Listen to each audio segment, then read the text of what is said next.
یہ حقیقت ہے کہ انسانی طبیعت میں یہ کچا پن ہے کہ سب کچھ کرتا اللہ ہے، اور یہ بابا اور درگاہ اور مختلف اسباب کی طرف نسبت کرتا ہے. نہایت نامناسب بات ہے. ایشرکون ما لا یخلق شیئا، آئے شریک ٹھہراتے ہیں وہ جو پیدا نہیں کر سکتے کچھ بھی. وہم یخلقون، اور وہ خود پیدا کیے گئے ہیں. ولا یستطیعون لهم نصرا، ہے انہیں ان کی مدد کرنے کی طاقت. ولا انفسهم ینصرون، اور نہ اپنی مدد کر سکتے ہیں، وہ تو ایسے کمزور ہیں. وَإِن تَدْعُوهُمْ إِلَى الْهُدَىٰ، اور اگر آپ دعوت دیں ان کو ہدایت کی طرف. لَا يَتَّبِعُوكُمْ، نہیں تمہارے اتباع کر سکتے ہیں. سَوَاءٌ عَلَيْكُمْ، برابر ہے تمہارے لیے. أَدْعَوْتُمُوهُ، کہ پکارو ان کو. أَمْ أَنْتُمْ صَامِتُونَ، یا تم خاموش رہتے ہو. اکثر بدعتی کہتے ہیں بتوں والی آیتیں آپ کے استاد بزرگوں پہ فٹ کرتے ہیں. بتوں والی آیتیں اولیاء اللہ پر فٹ کرتے ہیں. ان کو کہو قرآن میں اپنی شکل دیکھو ذرا، یہ اگلی آیت کیا ہے؟ ان الذین تدعون من دون اللہ، بے شک جن کو پکارتے ہو تم اللہ کے سوا. عباد امثالکم، وہ بھی بندے تھے تمہارے جیسے. لات منات عزا سب کے سب رجال صالحین ہیں.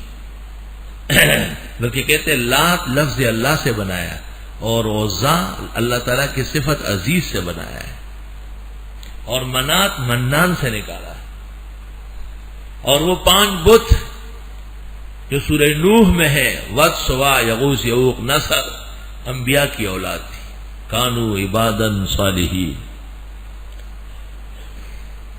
حضرت مولانا ضیاء القاسمی کی جوانی کا زمانہ تھا، اور پورے پاکستان میں ان کی خطابت کا ڈنکا بجتا تھا. شیخ القرآن مولانا غلام اللہ خان نے مسئلہ توحید پڑھایا ہے اور سمجھایا ہے، لیکن ضیاء القاسمی نے پاکستان کے چپے چپے میں پہنچایا ہے. یاد رکھنا، قریبی زمانے میں کسی کو ایسا وفادار شاگرد نہیں ملا ہوگا جو مسئلہ توحید میں مولانا ضیاء القاسمی حضرت شیخ کے پابند ہے. ویسے وہ باقاعدہ اور علمی شاگرد مفتی محمود کے تھے. انہوں نے دور حدیث قاسم العلوم میں حضرت مفتی صاحب سے کیا ہے. ترجمہ شیخ القرآن سے پڑھا ہے. بندر روڈ پر بڑا زبردست جلسہ تھا مولانا ضیاء القاسمی کا. اور اس زمانے میں یہ چندخور تنظیمیں پیدا نہیں ہوئی تھی، وہ علماء دیوبند کا جرنیل سمجھا جاتا تھا. اور کائنات جمع تھی، صدر سے لے کے وہاں تک دنیا جمع تھی. اور ضیاء القاسمی کھڑے ہو کے اسٹیج پر تقریر کر رہے تھے، تو وہاں بدعتیوں کا رد کرتے تھے اور ایسی قرآن کی آیتیں برساتے تھے. بالکل. تو ایک پرچی آئی مولانا کے ہاتھ میں، اس پہ کسی بدعتی نے، غالباً وہ کاڑوی نے لکھا تھا کہ آپ جو آیات پڑھتے ہیں یہ بتوں کے بارے میں نازل ہوئی، بزرگان دین یا درگاہوں کے بارے میں نازل نہیں ہوئی. لہذا ان آیات میں جن کو کہا ہے کہ نہ سنتے ہیں نہ دیکھتے ہیں نہ کچھ کر سکتے ہیں، یہ بت ہے. بزرگان دین جو درگاہوں میں مدفون ہے ان کے لیے نہیں ہے. تو وہ پرچی پڑھ کر کے ضیاء القاسمی نے یہ آیت پڑھی اور ایسے شیر کی طرح گھوم گئے. ان الذین تدعون من دون اللہ عباد امثالکم، بے شک جن لوگوں کو تم پکارتے ہو اللہ کے سوا وہ بھی بندے تھے تمہارے جیسے. تم کہتے ہو بت تھے، اور قرآن کہتے ہیں نہیں، وہ تمہارے جیسے تھے. فدعوہم، پکارو ان کو. فلیستجیبوا لکم، بس وہ ذرا جواب دے تم کو. ان کنتم صادقین، اگر ہو تم سچے.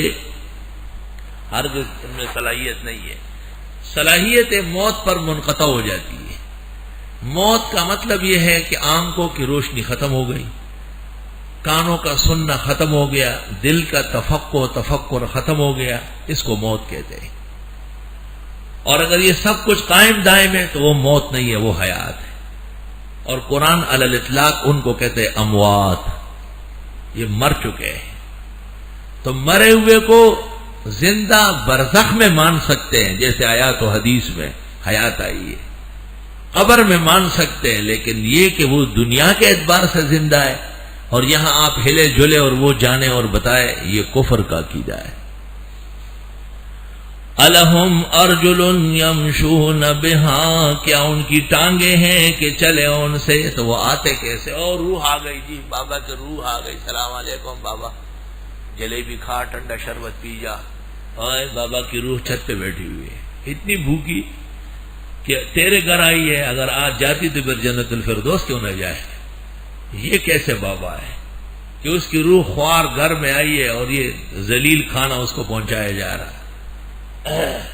گندے عقائد۔ اس لیے بزاجیہ میں ہے من قال ارواح المشائخ حاضرہ کفرہ، ومسلۃ عود الروح الى البیوت مسلۃ مختلفۃ فی الدین۔ الہم ارجل یمشون بہا، آیا ان کی ٹانگیں ہیں کہ چلے ان سے؟ ٹانگیں ہیں، چلنے کی صلاحیت نہیں ہے۔ ام لہم ایدی یبطشون بہا، یا ان کے ہاتھ ہیں کہ پکڑے ان سے؟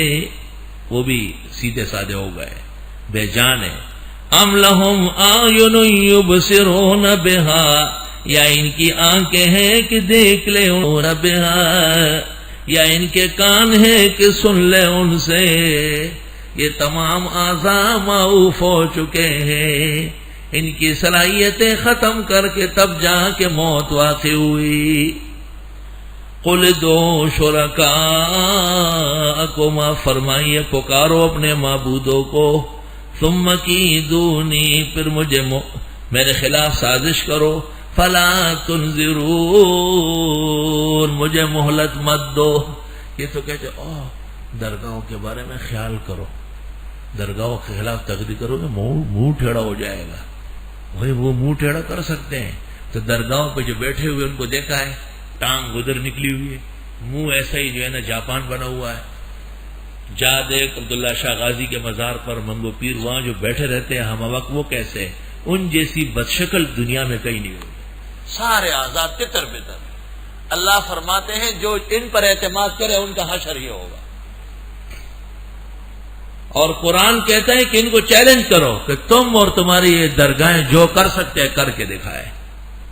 ان ولی اللہ الذی نزل الکتاب، بے شک میرا کارساز وہ اللہ ہے جس نے اتاری کتاب۔ کیوں کتاب کا ذکر کیا؟ کتاب ہی تو ان کا پردہ دری کر رہی ہے، کتاب ہی تو ان کا پورا رد کر رہی ہے نا۔ ان ولی اللہ الذی نزل الکتاب، بے شک کارساز میرا وہ اللہ ہے جس نے نازل فرمائی کتاب، وہو یتولی الصالحین، اور وہ خوب دوستی فرماتے ہیں نیک کرداروں کے ساتھ۔ نیک کردار کب ہوتا ہے؟ جب توحید کا بیان ہو۔ صالح کب بنے گا؟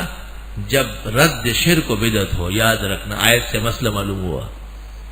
والذین تدعون من دونہ، اور وہ لوگ جن کو پکارتے ہو اس کے سوا، لا یستطیعون نصرکم، وہ نہیں کر سکتے تمہاری مدد، ولا انفسہم، نہ اپنی آپ کی، ینصرون، مدد کر سکتے۔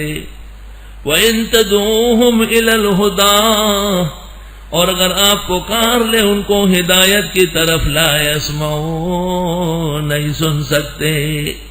وَتَرَاهُمْ يَنْظُرُونَ إِلَيْكَ، اور آپ دیکھیں گے ان کو کہ وہ دیکھ رہے ہیں آپ کو۔ درگاہوں پہ جا کے دیکھو، مزار ایسا بنایا ہے، ایسے چپ چاپ لوگ رہتے ہیں، ایسے بابا ساتھ بیٹھا رہتا ہے اور اثر ہلاتا ہے، داڑھی ہلاتا ہے، تو عورتیں چلی جاتی ہیں وہاں بابا کے پاس، بابا ان کو دم کر لیتا ہے، بس دم ہونے کے بعد حاملہ ہو جاتی ہے۔ شرم نہیں آتی ہے؟ بیوی خاون سے حاملہ ہو، درگاہوں سے کیوں حاملہ ہو رہی ہے؟